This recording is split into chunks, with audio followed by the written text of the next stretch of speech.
Hello, friends and followers. So I took one more look at the Ten Tec Paragon VCO circuit, and I wanted to validate what signals went into the minor loop VCO. So here we're looking at pin number 8, which is the pin that is derived from the VCO.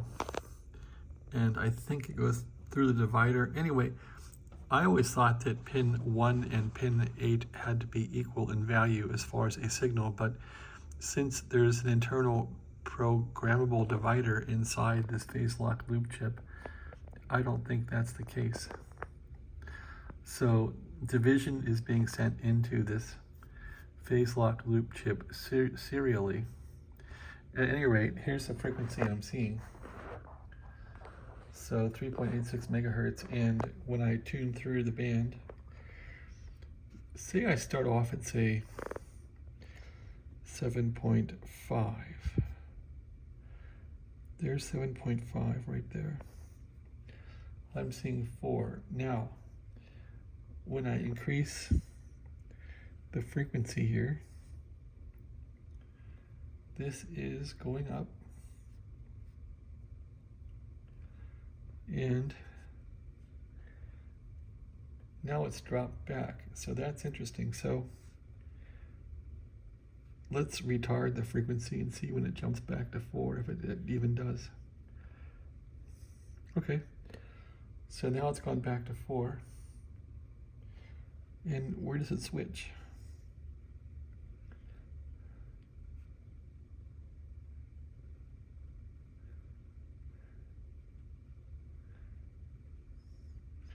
It's not switching yet. What about there? No, yep, look at that. So that's where it makes a big switch, which to me is unexpected. But that is where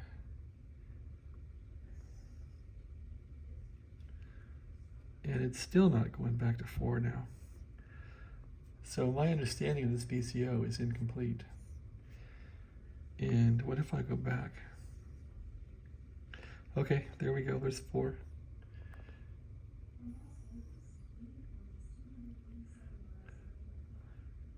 Okay, so right at this boundary it seems to switch.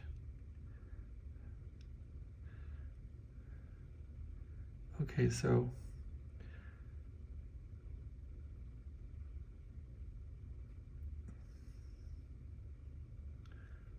okay, cross to 3.0, switches down, go back 1 click, switches back up. So that's the key.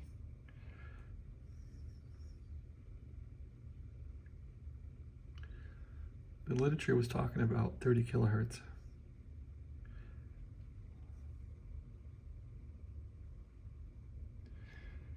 At any rate, how do you like that? So I just wanted to capture this for people to see.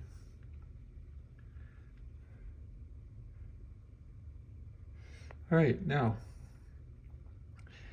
if I run this thing back a bit, I expect this will decrease. I guess I can't get them both in there, can I? Like that.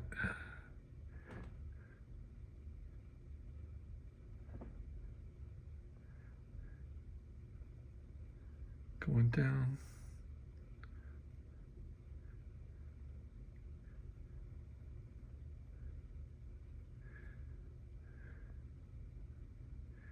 So I'm going to look for it to toggle back to 4.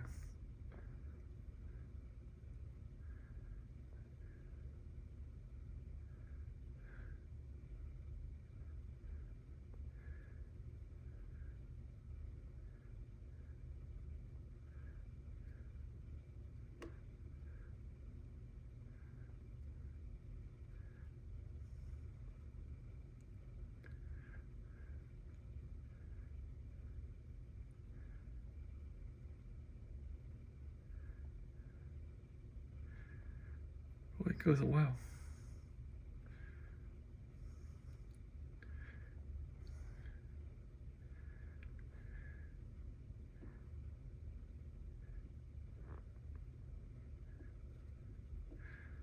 So am I going to see 4 again?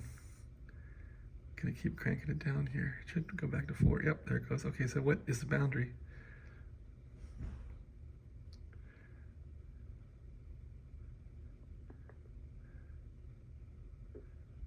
The boundary is there.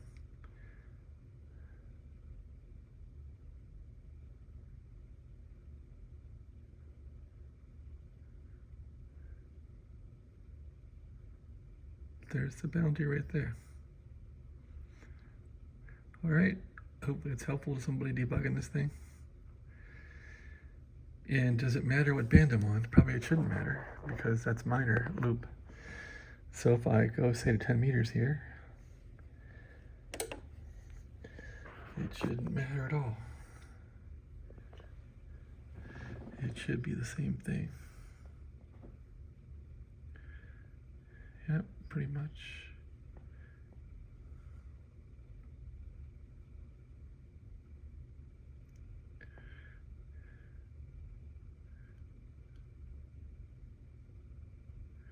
So that's changing right on a large transition there.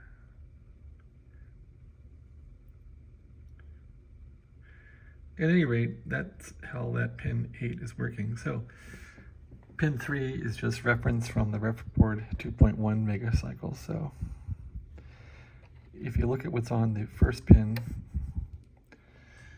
you'll see it's going to be 2.1 or so. And that's how this phase lock loop works on the minor board. There's pin 1 right there. And sure enough, it's 2.1 or thereabouts megacycles. Okay, so that's that. If we look at the major loop board, we want to hit pin 1, and I think it's the same thing. 2.1, let's take a look. Getting on pin 1 of the major loop, base lock loop chip. What do we got? Yep, 2.1, so they repeated it. Now, if we go to pin 8 on this chip,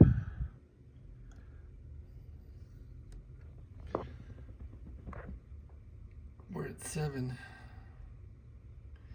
And I think that's going to be different with all the different VCOs. Let's see if I can get this wire to stay on there for a second, and we'll verify what it does. Wire number 8, pin number 8. Without blowing something out.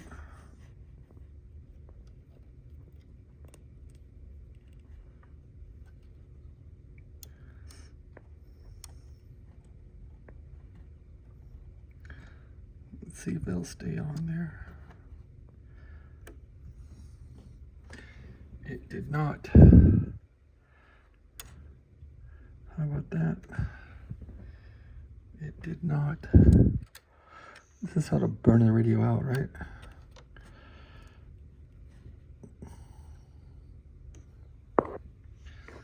I just need it to stay on for a second.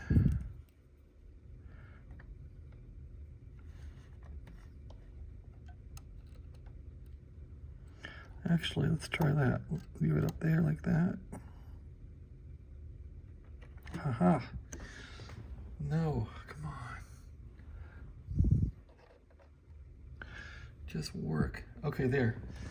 So now we're on the pin 8 of the major loop, and let's just skip through bands here. So if I go to a low band, that goes down to 5 on 160 meters.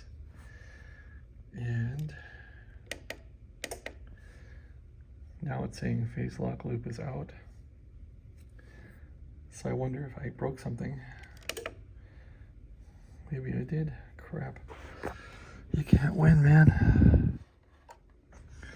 Took it away. We came back. Maybe just measuring that whacks it out. Okay, there's 4.2 and we're locked. This is measuring pin 8 of the major loop board. Okay, we're on 160 Now we're on 80 meters, 40 meters.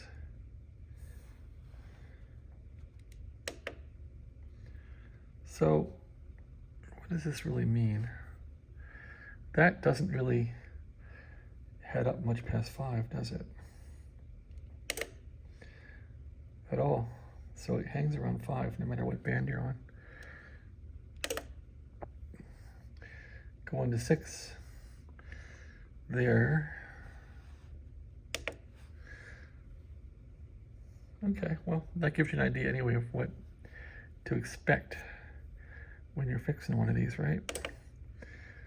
So it goes to 7 there.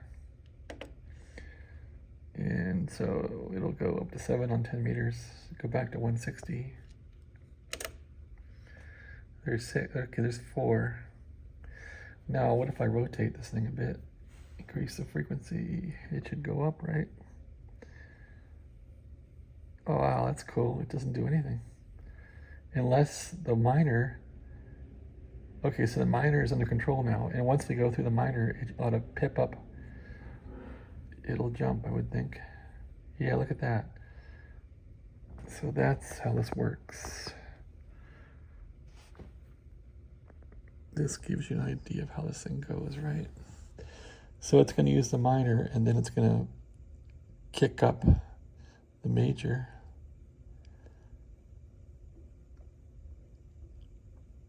You'll see it kick.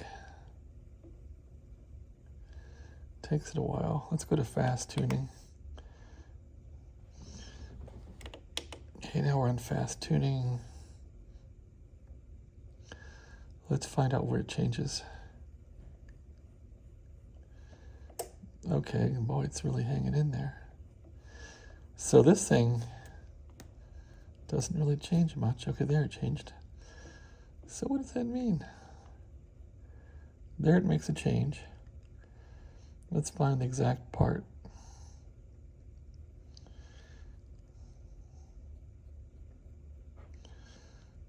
Okay, right there. No. Go down. Okay, 30. So right when it goes to 27, does it change much? No, it doesn't. And, okay.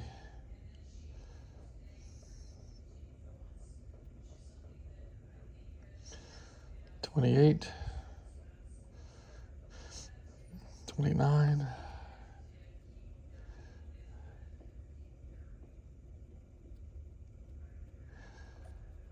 I can't say I understand it. It keeps it constant, mostly. It's all about the software and the division, I guess. So it's staying steady there.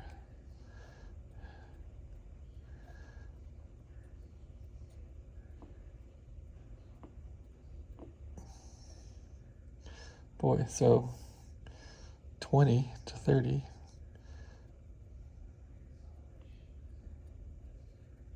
$28, okay, there's 30. So at 2, it changes roughly 2 megahertz.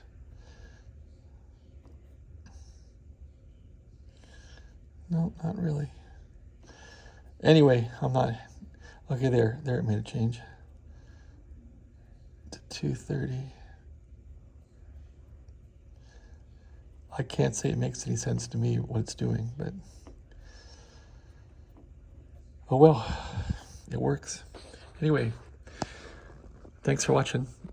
Trying to decode the PLL to help people fix it. Have a nice day.